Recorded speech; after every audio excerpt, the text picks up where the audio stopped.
अब यहां से ही हमें कुछ समझना होगा। समझने की बात क्या है यहाँ पे कि जो वाटर है ना, वाटर बेटा एक पोलर कंपाउंड है। कैसा कंपाउंड है? Polar compound. मतलब इसमें क्या है? पोलैरिटी है। क्या है? पोलैरिटी। पोलैरिटी का मतलब क्या हुआ? वाटर का फॉर्मूला आप जानते हैं क्या होता है? H2O। और इसका स्ट्रक्चर कुछ इस तरह से होता है। यहाँ पे दो हाइड्रोजन के एटम और यहाँ पे क्या लगा हुआ? ऑक्सीजन। ठीक है। अब मैं यहाँ पे बता रहा हूँ कि पोलर का क्या मतलब, इस चीज को समझेंगे।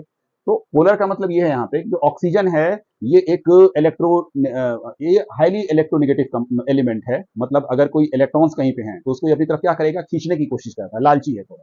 तो ऑक्सीजन इलेक्ट्रॉन्स को अपनी ओर खींच लेता है, तो ऑक्सीजन के ऊपर क्या हो जाता है? Partially negative charge.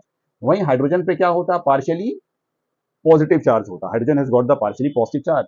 तो जो वाटर का जो ये एक मॉलिक्यूल है, इस एक मॉलिक्यूल में ऑक्सीजन के ऊपर आ जाता है नेगेटिव, हाइड्रोजन के ऊपर आ जाता है पॉजिटिव, हालांकि ये पार्शियल है।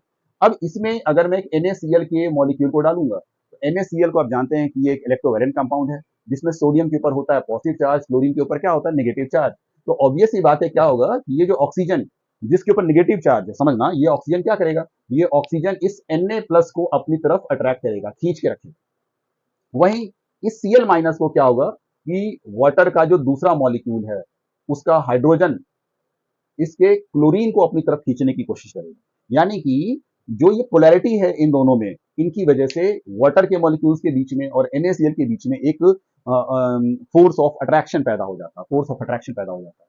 तो मतलब कहने का कि अगर मेरा सॉल्वेंट पोलर है, तो वो एक पोलर कंपाउंड को ही अपने अंदर डिसॉल्व करेगा। जबकि अगर नॉन पोलर है, जैसे कि benzene, benzene is a non polar compound. Benzene कैसा है? Non polar. तो अगर वो नॉन पोलर है, तो वो नॉन पोलर को अपने अंदर डिसॉल्व करेगा। तो यहां से एक रूल निकल के आता है कि लाइक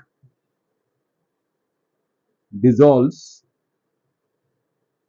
लाइक, डिसॉल्व्स लाइक।